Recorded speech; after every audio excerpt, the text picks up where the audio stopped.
What if I told you that despite the confetti still falling from the Super Bowl 60 parade, the Seattle Seahawks are currently staring down a potential offseason mass exodus?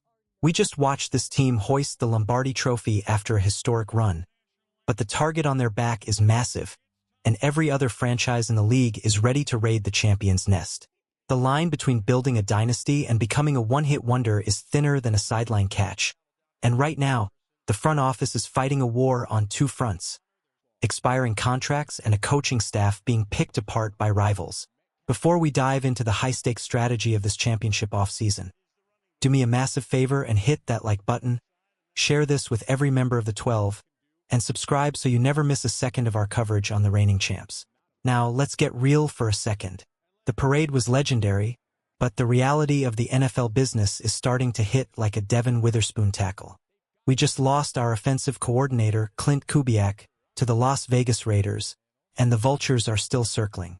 Reports are swirling that Mike McDonald is looking internally to replace him, with names like Andrew Giannacco and Jake Peetz in the mix, but the coaching staff isn't the only thing at risk.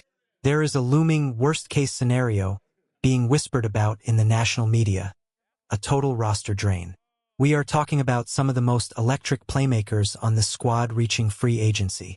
Super Bowl MVP Kenneth Walker III, the lockdown corner Rick Woolen, and the dual-threat weapon Rashid Shaheed are all slated to hit the open market. Think about that for a second. We just won it all, but we could be entering next season without the heart and soul of our backfield and our secondary. If we can't find a way to navigate this salary cap minefield, does the Lombardi in the trophy case make the potential fall any easier to swallow? The common consensus is that the Seahawks have the cap space to make moves, but the price of success is steep. It's not just about re-signing our own stars.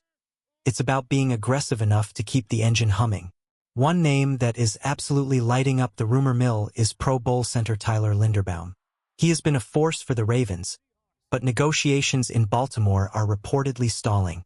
Imagine adding the best young center in the league to an offensive line that finally found its rhythm during the title run.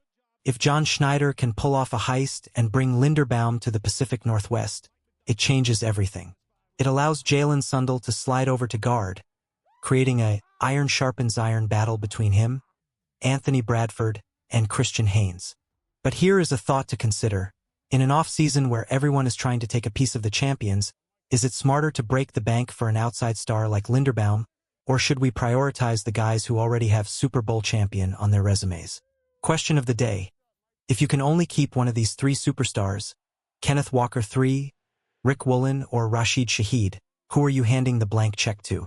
Comment below right now and tell me why, because the future of this dynasty depends on this decision. Personally, I'm leaning toward keeping the core intact, but you can't ignore the holes that are opening up. If we lose veterans on the edge like Leonard Williams or DeMarcus Lawrence, we need a succession plan. This leads us straight to the draft, where the Seahawks are sitting at pick number 32. While some fans are looking at offensive line depth, I am looking at the defensive front. Names like Akeem Masitter out of Miami are starting to climb up draft boards.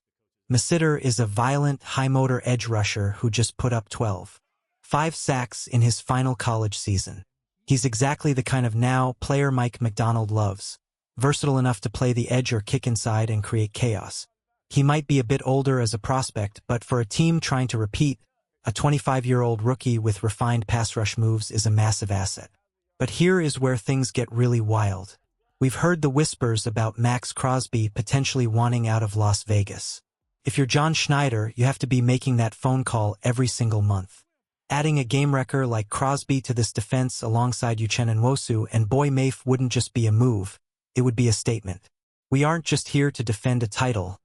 We are here to take over the league. I want to pivot for a second and address the Super Bowl hangover narrative. Critics are already pointing at our 2026 schedule, noting that as the reigning champs, we have to navigate a brutal first-place schedule. We've got dates with the Kansas City Chiefs, the Dallas Cowboys, and a road trip to face a dangerous Carolina Panthers squad. If talking about the challenges of repeating is seen as pessimism, then people aren't paying attention to history. Winning one is hard. Winning two is nearly impossible. I do this for the love of the 12. When I look at reports from guys like Jeremy Fowler or the latest buzz from the Seahawks locker room, I'm looking for the path to the next parade. We are in a golden era of Seattle football. The 2025 season showed us that Sam Darnold is a Pro Bowler, Jackson Smith-Njigba is an elite offensive player of the year talent, and this culture under McDonald is built to last. The passion of this fan base is what fuels this team. Whether it's the thousands of you who showed up for the parade or the heated debates in our comments section about whether Jason Myers should have been the Super Bowl MVP, it all comes from the same place. We want greatness, and we want it every single Sunday. So, as we look at the path ahead, consider the reality. Are we one Tyler Linderbaum or one Akeem Masiter away from a repeat? Or is the loss of Clint Kubiak and a potential mass exodus of free agents going to be too much to overcome? The 2025 season proved that the Seahawks are back on top of the mountain. Now, it's up to the front office to make sure they don't get pushed off. We need to be aggressive. We need to be smart.